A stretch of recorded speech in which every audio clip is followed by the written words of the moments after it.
Feeling overwhelmed? Want to sew something simple and sweet but just don't know where to start? Stay with me. We'll hang out with the birds and we'll stitch a beautiful little swirl with just a few ingredients needed. I'd like you to grab a square of pretty fabric. Anything you have that you like.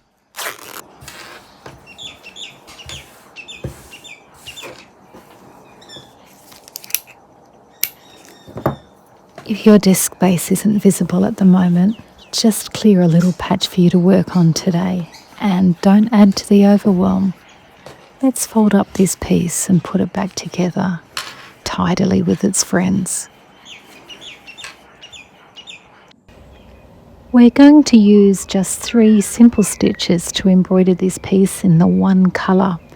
So I need you to grab a square of plain fabric and your favourite cotton. It could be cotton or wool, it could be stranded floss, anything you like, but we're just going to use one colour and keep it simple. I'm drawing the design on in pencil just to keep it easy. Just draw a series of nice swirls and stems with a few dots on the end of some and some leaves on the ends of others. If you'd like a copy of the swirls that I'm using, if I get enough people commenting that they'd like the pattern below, I'll work out a way of putting the patterns up for you to download so that you can just trace like I am.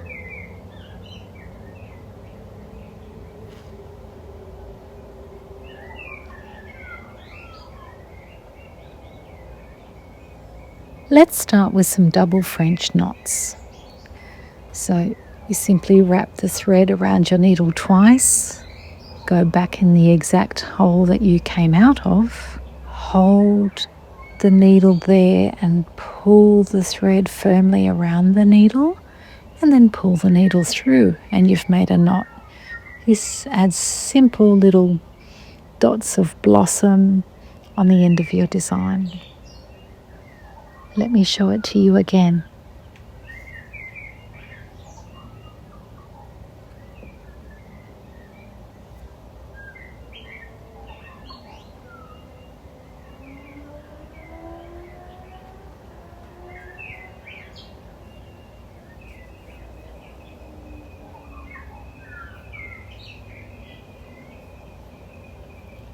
I stitched 3 knots altogether at the end of the cluster. Now let's use running stitch to stitch most of the swirls. Simply coming in and out of the fabric, leaving a little uniform gap in between the stitches.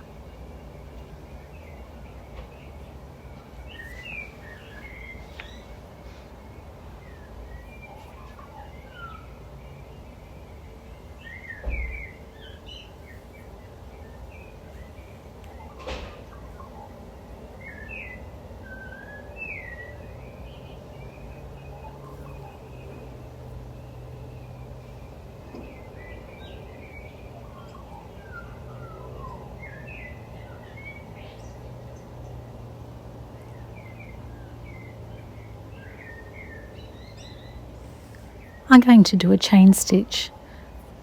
Hang on to the thread, go in where you came out, take a little stitch so that the needle emerges above your thread and pull through. Repeat the process so that you're making a chain.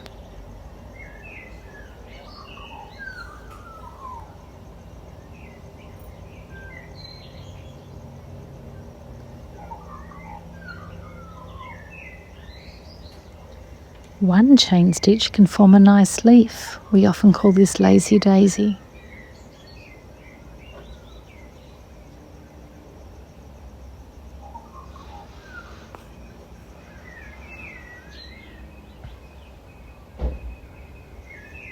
So just those 3 stitches and this one thread is helping me do this design. No hard decisions, no finding lots of materials. Just simple, calm stitching.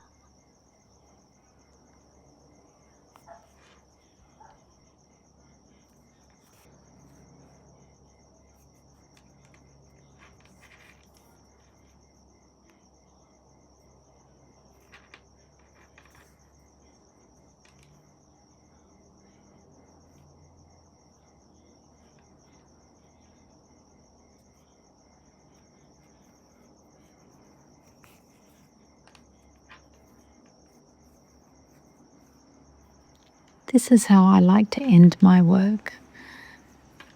Just take a little stitch, pull my needle through that loop, and then secure through another stitch somewhere before I cut off. There we have it, a simple sweet swirl. Time to add it to the other piece.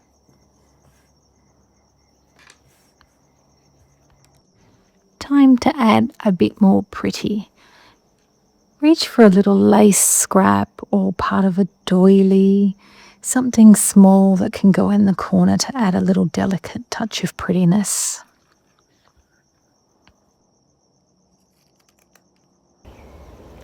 I'm going to get good use out of this doily snippet by cutting out the corner that will be hidden underneath our swirl design, and then using that corner to embellish the top of the design in the opposite corner.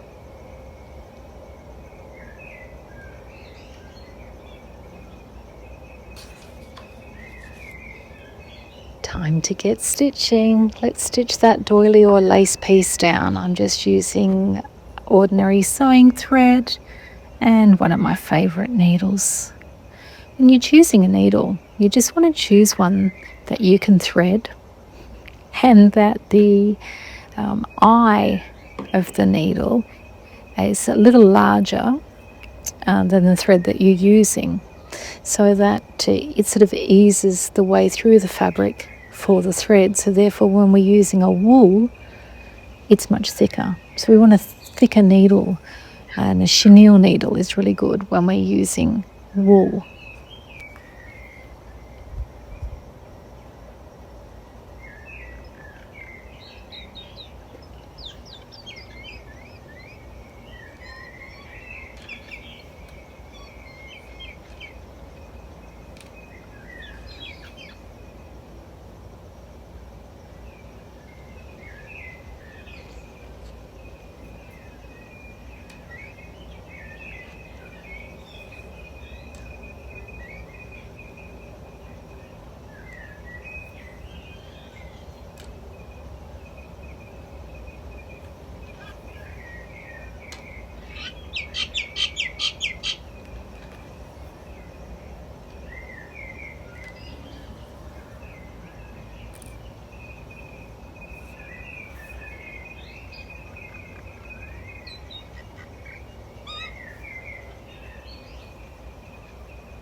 Another simple running stitch just coming in and out of the fabric will frame our swirl piece beautifully.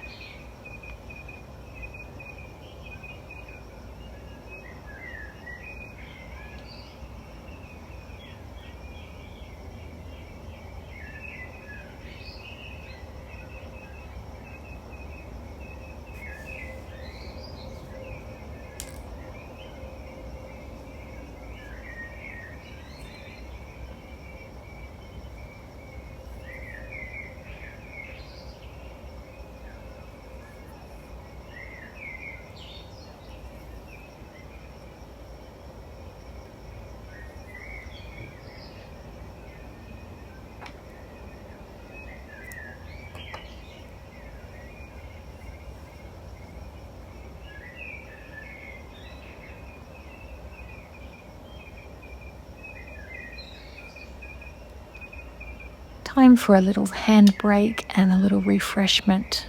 My favourite butterfly PT.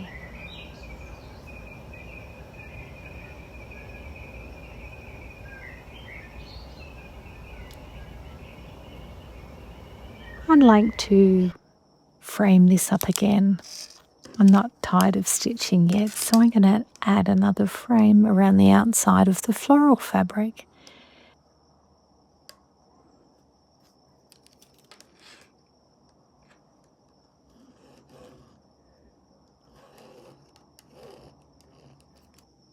Now, what could we do with these little patches? They'd look very sweet sewn on the back of a jacket. In that case, you'd want to do your final running stitch through the jacket. You could frame them and hang them on your wall. If you want a big piece to hang on your wall, you could do several of them and put them in the frame together, nicely spaced out. They'd look very sweet to embellish a cushion on your favourite chair. You could keep going sewing many of them and put them together to make a nice little cloth or coverlet. They'd look sweet decorating the cover of your favourite journal. You could stitch a cover for your journal and stitch them to it, or just simply glue them on the cover of your favourite journal. So many ideas for something that's very sweet and simple, and I hope has brought a little bit of calm into your day. If you're interested in receiving the PDF pattern of the swirls that I've made, please comment pattern down below, and if I have enough interest, I'll look into organising that pattern for you. Thank you so much for choosing to spend your time with me today. I hope you enjoyed these finished pieces that I've done. It's such a simple, relaxing project. If you'd like to stick around, I'm going to share with you a few of the things that have delighted me recently. And I just snapped this photo of a dandelion, but how delighted I was when I got inside, zoomed in on the photo and realised there's a tiny little delicate spider who'd made that dandelion their home. How cute. You're feeling a little bit frazzled? I highly recommend to you the gentle childhood art of bubble blowing. I had so much fun outside watching the bubbles and trying to catch photos of their beautiful refraction and reflection. It was just utterly mesmerizing, very relaxing. Look at the way this one just swirls gently and the colors change as it goes. Little mini piece of magic that's very easy to put into your day. And the other morning we had this most spectacular sunrise. Just look at those vibrant colours. Heartwarming. Thank you so much for watching, everyone, and I'll see you next time.